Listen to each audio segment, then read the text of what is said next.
잘 보셨나요? 네. 그래도 어렵죠? 네.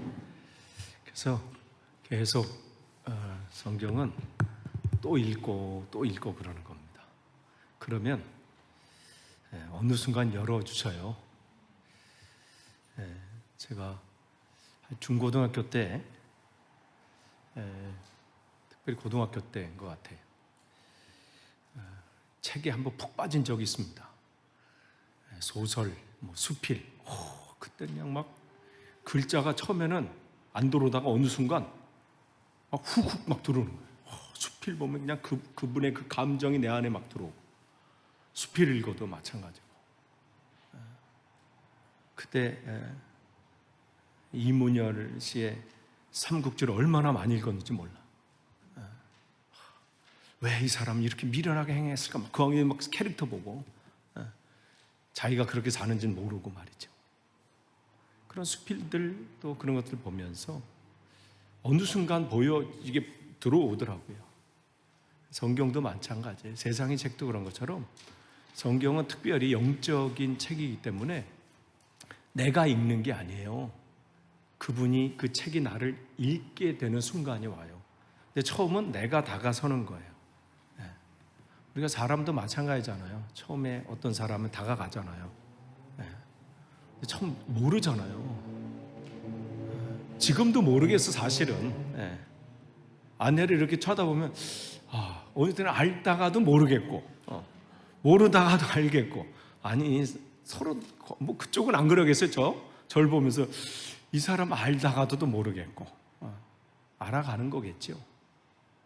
우리가 성경도 마찬가지니까 여러분 지금 계속 여러분 성경 읽고 계신데 포기하지 마세요. 한 번 해서 될 것 같으면 계속 포기하지 마시고요. 들려지든 안 들리든 요즘 또 여러분 또 잘 하려고 오디오까지 또 그 달랑만 올려주잖아. 그래도 안 오면 뭐 할 수 없지 뭐. 그거 보통 일이 아니에요. 그거 올려서 또 여러분 또 들으라고 또 참 수고, 이래저래 막 수고 하시는 분들이 있는데 여러분 읽으시고요. 오늘 이제 로마서 이제 8장에서 이제 16장 말씀 우리가 영상 봤어요. 그래서 그 중에서 특별히 8장은 이 로마서의 핵심장이에요. 가장 이 가운데에 있어서 그냥 가장 중요한 부분이 이 8장입니다. 7장에서 바울은 참 고민을 하잖아요. 내가 잠깐만요. 내가 이 녹음을 이렇게 눌러야 되는데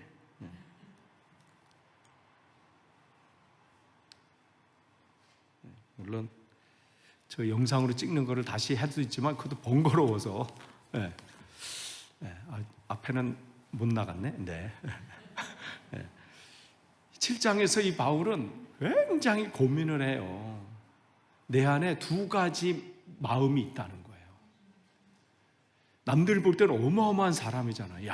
그냥 지금 바울이 이 로마서를 쓸 때는 바울이 4번의 전도 여행이 있어요. 4번의 전도 여행을 이제 로마까지 가서 한 것을 4차로 따진다면 지금 여기서는 지금 3번째 전도 여행이에요. 그러니까 50년 이제 AD 50년 후반, 3차 전도 여행이 58년까지 했으니까 그 57년이나 8년쯤 무렵이라고 생각하시면 되는데 그때 진짜 하나님의 붙들림을 당해서 열정적으로 복음을 전했던 바울이에요. 근데 복음을 전한 만큼 어때요? 열매도 있지만 공격들도 굉장히 심했어요. 지금 우리가 신앙생활 하면서 하지만 학교나 세상이나 막 해서 이 성경에 대해서 얼마나 공격합니까? 그게 그거는 허구다, 신화다. 그건 예전부터 있었던 일이에요. 사단의 공격이요, 다양하게 지금 체계적으로, 교육적으로 공격합니다. 예전에는 그냥 말로만 그냥 세상 사람 했다면 이제는 체계적으로. 그렇다고 하나님의 말씀이, 이 하나님의 역사하심이 멈추는 건 아니에요. 더 강력하게 역사합니다. 그러나 강력하게 역사할 만큼 사단과 이 사단의 공격들은 더 강해질 거예요. 바울은 그 안에서 어떻게 늘 내 안에서 남들은 뭐 거룩한 분 막 대단하지만 자기를 보니까 내 안에서 여전히 두 마음이 싸우고 있는 거예요. 한 마음은 내가 하나님 뜻대로 살아야지. 나는 하나님의 사람이기 때문에. 그런데 한쪽 마음은 계속해서 나를 무너뜨리는 거예요. 낙심케 하고 절망케 하고 흔들리게 하고 내 안에 죄들이 계속해서 막 드러나고 분노하지 말아야 했는데 막 분노가 있고 막 이런 거 있잖아요. 우리도 그렇잖아요. 신앙생활 하면 할수록 내 안에 내가 왜 이러지? 이러지 말아야 하면서도 내 안에서 일어나잖아요. 그런데 어떻게 해요? 8장 넘어오면서 우리에게 얘기하는 거예요. 근데 이거는 지금 바울이 3차 전도 여행 때 고린도에서 계속 빌립보 막 이렇게 지역에서 하면서 고린도에서 지금 로마 교인들을 생각하면서 글을 쓴 거거든요. 그들이 하나님 믿음 안에서 참 로마의 삶 속 그곳에서 그 당시 신앙생활하는 게 쉽지 않았어요. 공격들이 굉장히 많았고 핍박이 많았지만 당신들 참 잘하고 있습니다. 그래서 나는 당신들과 같이 만나기를 참 원합니다. 그래서 당신 힘겨운 가운데 신앙생활하고 있는 당신들을 만나서 내 위로, 나도 위로받고 싶고 나의 위로를 당신에게 전하고 싶습니다. 또한 당신들이 참 그 신앙 안에서 잘 자랄 수 있도록 내가 격려해 주기를 원합니다. 우리가 지난주 말씀 나눈 거잖아요. 그리고 우리는 더 열매를 맺어야 합니다. 그리고 우리는 끝까지 복음을 전해야 합니다. 그런데 그 가운데 지금 이 8장으로 넘어가고 있는 거예요. 제가 아는 어떤 사람이 지난주에 펑펑 울면서 내 안에 정말 이 주님 앞에 온전히 서지 못한 자기의 모습을 보니까 너무 부끄럽다는 거예요. 내가 정말 복음도 전해야 되고 하나님 뜻대로 살아야 되는데 그러지 못하는 자기를 보니까 너무 하나님 앞에서 견딜 수 없고 부끄럽다고 막 펑펑. 그게 우리 마음 아니겠어요? 하나님 볼 때 정말 죄송한 마음들 있잖아요. 우리가 화요일 날이 설날이잖아요. 강 집사님이 우리 단톡에 올린 것처럼 이때쯤 되면 우리 사형제는 아버지와 함께 목욕탕을 갔어요. 왜 전체 때밀이 하는 수관이거든요. 그전에는 부엌에다가 이 고무 다라에다가 물 받아놓고 거기 이렇게 해서 이제 그 아궁이에도 불 뗐으니까 불 하면서 거기서 한 사람씩 이렇게 하고 이렇게 물이 좀 괜찮다 그러면 다음 사람 일단은 한번 하고 그 다음에 버리고 뭐 이렇게 좀 했어요. 국수죠. 뭐 이렇게 나오면 국수가 떨어져서 이렇게 떠다니잖아요. 이게 통. 여러분 아시나요? 고무 다라에 큰 거. 그게 한때는 뭐 그 김치 담을 때는 또 거기다 또 쓰기도 해요. 그러니까 그게 목욕통도 됐다가 김치 담는 통도 그게 뭐 구별되는 게 없잖아요. 이게 다양하게 이렇게 깨끗이 씻으셨겠지. 뭐 이렇게. 그렇게 했거든요. 고무 다라에서 이렇게. 근데 이 명절 1년에 2차례는 우리가 목욕탕을 갔어요. 설날과 추석 때. 그러면 때밀이 막 그때가 생각나더라고. 그때 그랬지. 그리고 그 동네 시장 가서 설빔 뭐 이렇게 사잖아요. 옷. 새 옷을 딱 좀 큰 걸 사요. 왜냐하면 또 커지니까. 한 번에 이게 제대로 맞는 옷을 입어본 적이 없는 것 같아. 일단 좀 큰 거 이렇게 좀 여기까지 어깨도 나오고 말이죠. 팔 좀 걷고 다리도 좀 걷고 그래야 좀 커지면 더 입으니까. 그런 추억들 이게 추석이나 설날 때 있는데 그러면서 이런 생각을 해봤어요. 우리 아이들한테는 어떤 지금 이런 명절 때 추억이 있을까 이런 생각들을 해보면서 부모님이 막 더 보고 싶은 그런 절절한 마음들이 있어요. 잘 하지도 못하면서 그죠? 특별히 여기 있으면 더 그런 마음들이 있어요. 명절 때가 되면 부모님께 죄송한 마음들 그런 마음들이 더 있어요. 그러면 생각해 봤습니다. 나는 근데 하나님 앞에는 어떨까? 나의 모습들 나는 하나님 보시기 어떨까? 그 펑펑 울면서 통곡하는 그 사람을 그분 보면서 더 그런 마음이 들었습니다. 야, 그 안에 정말 이런 애절한 마음이 있구나. 하나님이 뜻대로 살아야 되는데 그렇지 못하는 자기를 볼 때 너무 죄송한 마음 때문에 복음을 전해야 된다는 걸 알면서도 그러지 못한 자신을 볼 때 그래서 내가 그랬어요. 잘하고 있습니다. 지금 잘 가고 계신 겁니다. 지금 열심히 하고 계신 거예요. 그런 마음을 했습니다. 지금 바울이 바로 그 얘기를 하는 거예요. 성경을 보면 주님께서 우리에게 이런 말씀을 주세요. 시편 14편 2절에서 3절 말씀 보면 여호와께서 하늘에서 인생을 굽어 살피사 지각이 있어 하나님을 찾는 자가 있는가 보려 하신즉 다 치우쳐 함께 더러운 자가 되고 선을 행하는 자가 없으니 하나도 없도다. 이게 우리의 현실이라는 거예요. 이게 우리의 모습이라는 거예요. 겉으로는 그럴듯하게 보일 수 있어요. 그러나 하나님 앞에서는 모두가 죄인이라고 말씀하십니다. 그러니까 그 앞에 자신 있게 설 수 있는 사람이 없는 거예요. 또한 그렇기 때문에 우리가 예수님을 믿는다는 것은 다른 게 아니라 우리의 죄를 다 용서해 주시고 그분이 십자가에 돌아가심으로써 우리의 모든 죄를 용서해 주셨다는 것을 믿는 겁니다. 나의 무슨 어떠한 노력으로 되는 게 아니에요. 그래서 주님은 내가 다 용서할 테니 나에게 오라고 말씀하시죠. 이사야 1장 18절 말씀입니다.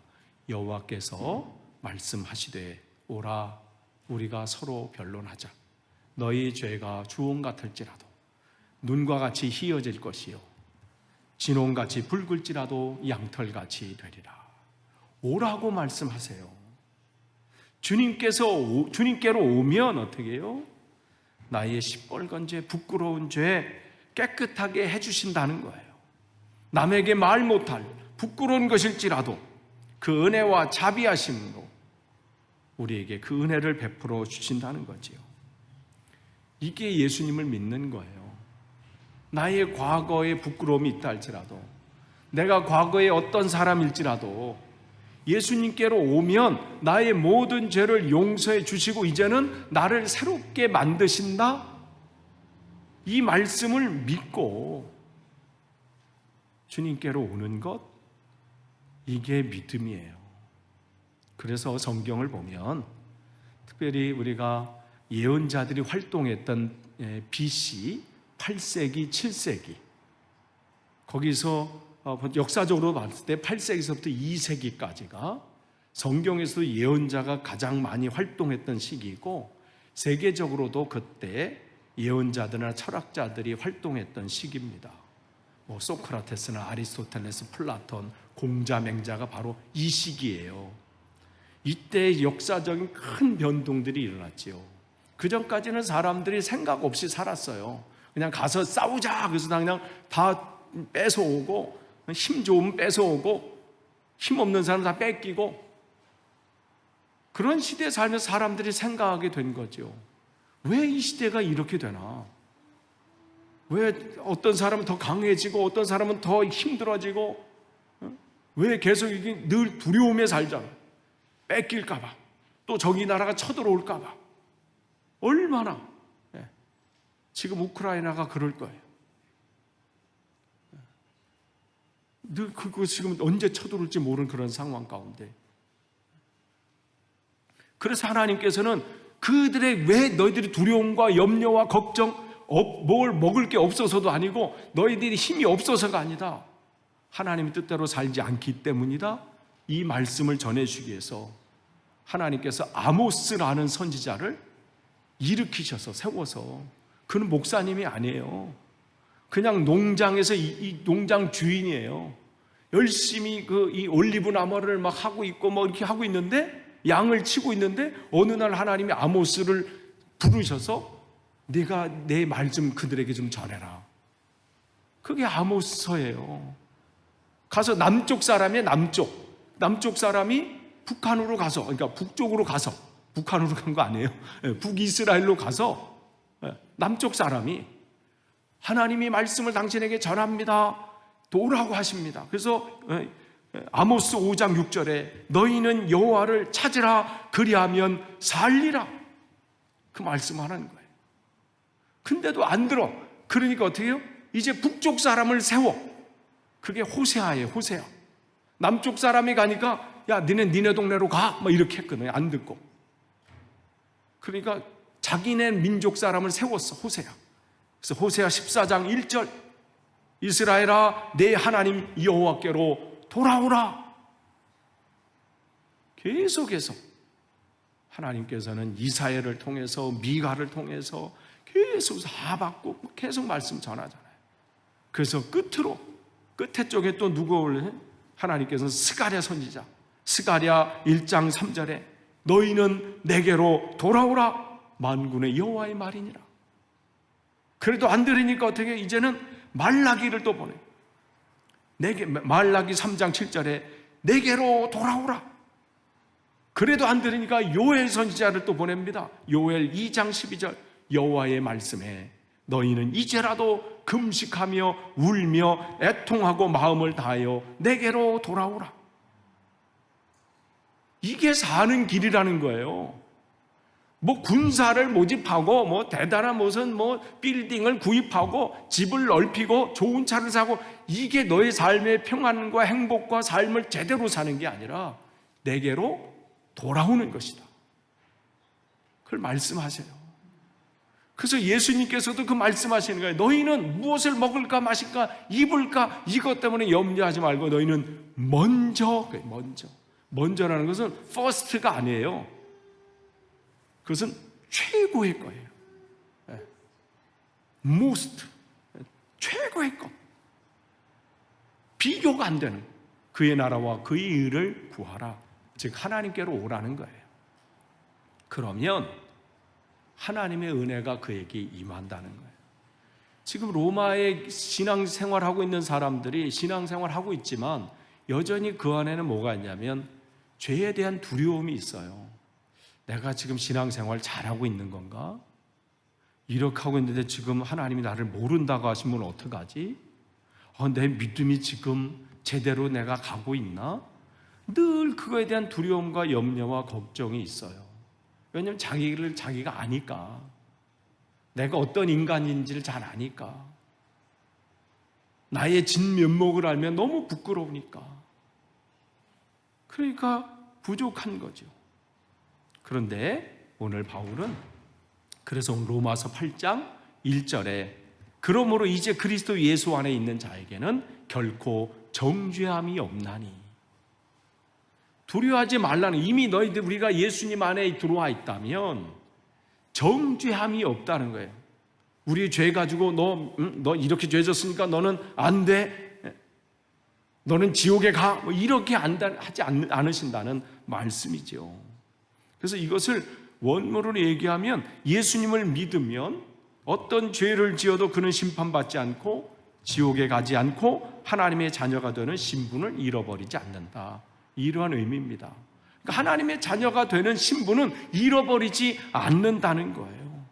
왜 그러냐면 2절에 로마서 오늘 8장 2절에 중요한 말씀하죠. 이는 그리스도 예수 안에 있는 생명의 성령의 법이 죄와 사망의 법에서 너를 해방하였습니다.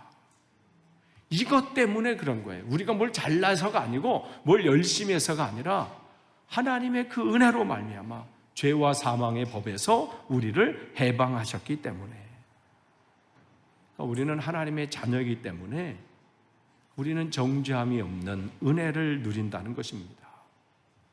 그래서 근데 이것을 잘못 해석하는 사람들이 있어. 여기 1절을 예수 안에 있는 자에게는 결코 정죄함이 없다 그러니까 이걸 어떻게 해석하냐면 그 고지고대로 해서 그 예수 안에 있는 이거는 빼먹고 정죄함이 없다. 그러니까 어떤 죄를 져도 우리가 예수 믿은 다음에는 어떤 죄를 져도 우리는 괜찮아. 그게 누구예요? 그게 구원파. 그러니까 막 살아도 된다는 거예요. 우리는 이제는. 왜냐하면 우리는 구원받은 날짜를 분명히 알았으니까 그 다음부터는 이제는 내 마음대로 살아도 된다. 성경을 또 이렇게 또 오해하는 사람도 있어. 여기 뭐예요? 예수 안에 있는 자는 정죄함이 없다라는 말은 아무 죄를 지어도 상관없다는 얘기가 아니에요. 그 얘기는 정죄함이 없다는 얘기가 아니라 그 안에는 어떻게 내 안에 그리스도께 성령께서 나를 이끄심을 믿는 자에게는 그런 은혜가 임한다는 거죠. 믿은 다음에는 어떤 죄를 지라고 져도 된다 이 얘기가 이 말씀이 아니에요. 우리 안에는 성령께서 우리를 이끄심을 믿는 사람이기 때문에 예수 안에 있는 자는 성령의 이끄심을 받는 자입니다. 그렇기 때문에 그 사람은 나를 통해서 하나님께서 나를 이끄신다는 증거들이 나타날 수밖에 없지요. 그래서 주기도문에도 우리에게 말씀하시잖아요. 우리가 저 사람의 이웃의 죄를 용서해 준 것처럼 우리의 죄를 용서해 주십시오. 또 마태복음 5장 23절에서 24절 말씀 보시면 주님께서 이런 말씀을 하셨어요. 마태복음 5장, 6장, 7장은 그냥 지나가는 사람에게 설교하신 게 아니라 내가 그리스도로 제자로서 결단한 사람들에게 각오와 결단을 촉구하는 말씀이 마태복음 5장, 6장, 7장입니다. 그렇기 때문에 너희들이 성령의 이끌림을 당하는 사람이라면 마태복음 5장 23절 이렇게 말씀하십니다. 그러므로 예물을 제단에 드리려다가, 그것은 예배를 드리는 사람이에요. 하나님과 친밀한 교제를 나누는 사람이겠죠. 신앙인, 그리스도인이에요. 그런데 그가 예배를 드리다가 거기서 내 형제에게 원망할 만한 일이 있는 일이 생각나거든. 여기 생각나게 하시는 건 누구예요? 내가 생각하는 게 아니에요. 여러분이 말씀을 읽다가 기도하시다가 아니면 여러분의 삶을 살다가 어떤 생각들이 있어요. 내가 이렇게 하면 안 되지. 내가 용서해야지. 내가 화해해야지. 내가 이것은 끊어야지. 그런 생각을 나게 하시는 것은 내가 생각나는 게 한 게 아니라 하나님께서 나에게 생각나게 해 주신 거예요. 이게 하나님의 은혜입니다. 그럼 이 생각나게 하시면 어떻게? 이게 성령께서 하시는 일인데 생각나게 하면 어떻게 해요? 예물을 제단 앞에 두고 먼저 가서 형제와 화목하고 그 후에 와서 예물을 드리라. 이게 성령의 이끄심을 받은 사람의 증거예요. 그래서 성령의 이끄심을 받은 사람들은 그러한 삶을 살게 돼 있어요. 죄를 지어야 되는 거에 대해서 부끄러움을 갖게 되고 그 나를 찾아온 그분처럼 통곡할 수밖에 없어요. 그거 그냥 무덤덤하게 뻔뻔하게 난 용서해 주셨으니까 난 괜찮아. 그렇게 하고 그냥 살아가는 것이 아니라 그 하는 것 때문에 몸부림치는 거예요. 내가 하나님 앞에 온전히 서지 못한 것에 대해서 통곡하면서 하나님 내가 어떻게 해야 됩니까? 그래서 내가 그 얘기를 했어요. 바울의 7장 얘기를 해줬어요. 바울도 그랬습니다. 바울도 우리 볼 때는 어마어마한 사람이지만 그 안에서 통곡하는 삶을 살았습니다. 그 통곡은 나오는 것은 바로 당신께 지금 하나님께서 말씀해 주시고 있고 하나님께서 이끄심을 받고 있는 증거입니다. 눈물이 나는 것, 내 안에 이렇게 살지 말아야지 하는 그런 생각들이 나오는 것은 이미 내 안에 성령께서 계신 증거입니다. 성경에서 그래서 계속해서 하나님은 우리에게 그러한 말씀들을 계속 주셨어요. 우리가 금요일 날 이제 지난주부터 금요일 예배 때는 6월절 말씀을 나눴어요. 여러분 그 성경 그 말씀 금요일 날 이렇게 나누고 있는데 혹 안 들으신 분 있으면 꼭 들으세요.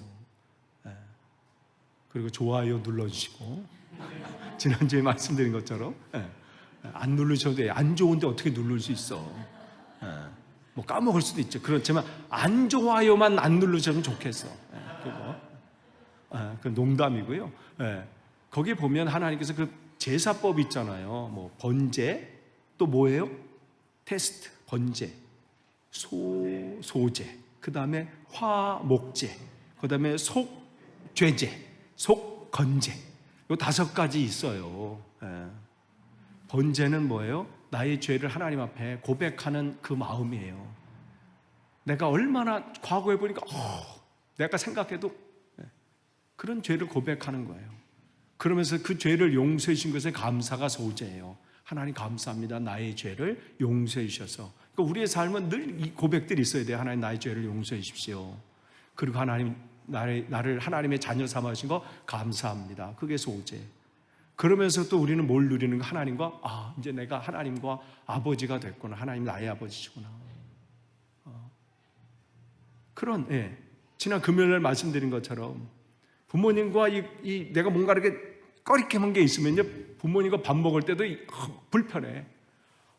한마디 하셔야 내가 마음 편하게 먹을 텐데, 너 왜 그랬어? 해야 한 번 주워 박든지 회초리를 맞든지 꾸중을 들어야 이 밥이 넘어가는데, 아무 말씀 없으시면 이게 밥이 들어가는지 코로 들어가는지 이 밥이 막 입이 근데 한 번 혼나고 나면 밥이 편해. 그리고 옆에 아버지 옆에 잘 때 그나마 편하게 자요.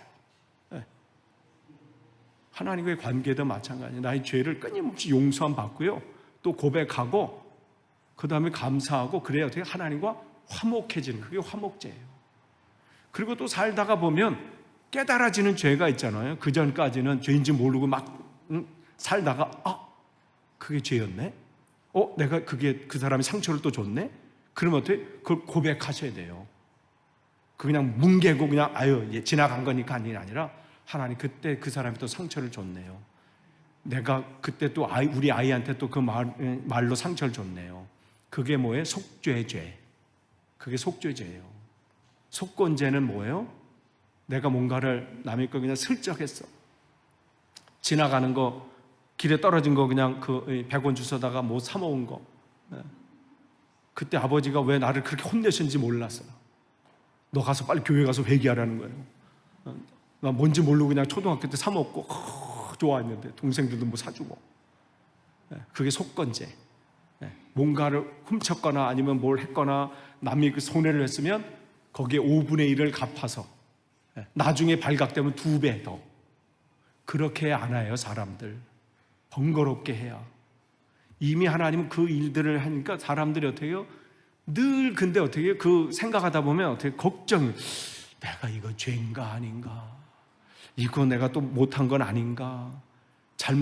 그때 그러니까 어떻게 그걸 지키려고 이 시대도, 바울 시대도 너무 힘든 거. 이제 아까 나왔죠? 율법에 기록된 거면 613개. 그거 여러분 체크하면서 리스트 써봐요. 내가 이건 지켰나 안 했나? 한 500개까지 지쳐. 뭐 500개는 뭐예요? 한 10몇 개 하다 지쳐요. 근데 어떻게 모든 거 우리가 고백하면 주님 안에서 다 해방이 된다. 대신 그 이후에는 이제껏 내가 용서해 줬다. 이제부터는 어떻게? 늘 내 안에 그 말씀을 주셨다면 그 말씀을 잊지 말고, 생각나게 하시면 바로 고백하고, 깨닫게 하면 바로 결단하고, 그 삶을 살라고 말씀하는 겁니다. 그렇기 때문에 대신 정죄함은 없어요. 너는 이제는 내 자녀 아니야, 나가. 여러분의 자녀에게 그러지 않잖아요. 어느 때는 참 뻔뻔하잖아요. 나한테 그렇게 들이대 놓고서 어느 순간 오늘 뭐 먹어요? 막 이렇게 물어보고 말이죠. 뭐 어느 때 할 때가는 뭐 하는데 좀 뭐 필요한데 좀 돈 좀 주세요. 이야, 어제까지는 저렇게 해놓고서 그게 자녀의 특권이잖아요. 해도 어때요? 내 자녀 아니다. 말로는 뭐 호적을 판다, 뭐 얘기를 하더라도 안 그렇잖아. 여전히 내 자녀잖아요. 근데 뭐는 있어요? 정죄함은 없어요. 그러나 징계는 있어요. 하나님의 자녀이기 때문에, 하나님이 그를 사랑하기 때문에 때로는 그 자녀가 잘못된 길로 걸어가면 그 길을 막으십니다. 방치하지 않으세요. 정죄함은 없어요. 너는 여전히 내 자녀입니다. 그러나 징계함은 있어요. 그래서 신앙생활을 매 맞고 신앙생활하는 것도 은혜지만 사실은 복 받으면서 사실은 신앙생활하는 게 좋지요. 그러나 여러분에게 혹 징계가 있을 때도 그것은 여러분을 미워서가 아니에요. 하나님이 여러분을 하나님의 은혜로 들어오게 하시려고 그런 겁니다. 혹시 밖에 한번 나가보실래요? 어느 분이 뭘 배달하러 오신 건지 밖에서 지금 이렇게 서성거리시는 분이 계셔. 그러니까 여러분 이제 끝을 맺습니다. 여러분이 정말 우리에게는 정죄함이 없는 은혜가 있어요. 여러분이 어떠한 상황 가운데서도 저와 여러분은 하나님의 자녀입니다. 여러분이 그 안에서 괜히 두려움이나 염려나 걱정, 내가 이렇게 살았는데 하나님께 난 널 모른다, 이렇게 하시는 건 아닌가, 너는 이제 나가, 뭐 이런 게 아니에요. 그런 건 없어요. 대신 어떻게 해요? 우리는 안에서 하나님께 성령께서 계속 깨우쳐 주실 거예요. 너 그렇게 살면 안 된다. 용서해라. 또 화해해라. 너 그것을 갚아라. 또 그것을 끊어라. 계속해서 마음을 주실 때 어떻게 그 마음을 그냥 뭉개지 마세요. 그걸 이곳으로 놓지 마시고 그 주실 때 어떻게 해요? 그 말씀을 순종하세요. 사람들 여러분 통해서 계속해서 하나님 말씀하십니다. 성경을 통해서 말씀하세요. 여러분이 기도할 때 여러분에게 말씀하세요. 또 우리 성도들의 교제를 통해서 함께하는 지체들이 여러분에게 말을 통해서 어떠한 그들의 삶을 통해서 여러분에게 말씀해 주실 겁니다. 또한 여러분에게 환경을 통해서 말씀해 주셔요. 그건 하나님이 여러분에게 주시는 말씀입니다. 그것을 무시하지 마시고 하나님이 여러분에게 다가서시는 거예요. 오라. 그 안에서 고통당하지 말고, 그곳에서 불안해하지 말고, 그곳에서 염려하지 말고 내게로 오라. 그러면 너는 복된 삶이 될 것이다. 우리가 돌아오지 않으면요, 우리에게 평안이 사라져요. 기쁨이 사라지고요, 감사가 사라져요. 그렇게 되면 뭐가 없어지냐면 우리에게 그리스도에서 능력이 사라져요. 능력이 사라지면 그냥 없나 보다 끝난 게 아니라 힘이 없으면 우리가 삶을 못 사는 것처럼 우리도 영적인 파워가 사라지면 내가 그리스도인으로 삶을 살지 못하는 거예요. 그러니까 세상에서 교회가 조롱거리가 되는 거예요. 건물 큰 게 중요한 게 아닙니다. 수천, 수만, 수십만 명 모였다고 자랑할 게 아니라 거기에 능력 있는 자가 있는 게 중요한 거예요. 능력이 있어야 어떻게 해요? 골리앗을 당당하게 싸웁니다. 그렇지 않으면 수십만의 군대가 있다 할지라도, 왕이 세워져 있다 할지라도 골리앗 앞에서 아무런 오합지졸이 되어버리는 거죠. 그러나 어린 소년일지라도 그게 하나님의 능력 안에 사로잡혀 있는 그 한 소년이 서면 40일 동안 해결하지 못했던 그 나라의 큰 문제, 그 문제를 한순간에 해결하는 거예요. 이 시대도 마찬가지입니다. 세상 사람들이 조롱하는 것은 시작부터 지금까지 있었던 거예요. 예수님도 조롱했던 세상입니다. 조롱은 언제까지 있어요? 예수 믿는 사람을 공격하는 것은 지금도 있습니다. 그러나 어떻게 교회가 지금까지 부흥해서 오는 거예요? 능력 있는 사람들이 그곳에 있었기 때문에. 핍박 가운데서도 사자의 밥이 됐다 할지라도 그곳에 당당히 섰던 그 초대교회 성도들, 그들이 있었기 때문에 그때 교회가 지금까지 온 거예요. 이 시대도 마찬가지입니다. 우리도 어쩌면 그런 시대에 서 있는지도 몰라. 여러 가지 법적으로, 여러 가지 상황적으로 우리가 예수 믿는 것을 전하지 못하게 하고 그런 상황이 못하도록 세상적으로, 조직적으로 우리를 공격합니다. 근데 우리가 능력의 사람이 되면 그건 문제가 되지 않습니다. 그 능력의 사람은 다른 데 있지 않아요. 오늘 여러분이 주신 그 말씀 앞에 민감하세요. 끊으라는 거 있으면 끊으세요. 내년으로 또 밀지 마시고, 이제 연말이에요. 이제 연말. 이제 3일 후면 다시 어떻게, 내일 모레면 우리가 어떻게? 새해 또 시작돼. 자, 우리는 이게 또 중요해. 이게. 지금까지 못했다 할지라도 어떻게? 1월 1일부터 다시. 용서 못한 것은 용서하세요. 그걸 끊임없이 갖고 가지 마시고, 본인도 힘들고 그 사람도 힘들어. 끊으라고 하신 말씀이 있으면, 들리시면 끊으세요. 하나님에 맡겨보세요. 되나 안 되나? 그런 하나님의 은혜가 저와 여러분에게 임하시기를 간절히 축원합니다. 기도하겠습니다. 하나님 감사합니다. 우리에게는 하나님의 은혜로 정죄함은 없습니다. 우리는 하나님의 자녀입니다. 하나님, 우리가 두려워하거나 염려하거나 걱정하지 않기를 원합니다. 그러나 하나님, 우리가 능력의 자녀가 되기를 원합니다. 하나님의 사명을 감당하도록 우리의 힘을 더해 주옵소서. 예수님의 이름으로 기도하옵나이다. 아멘.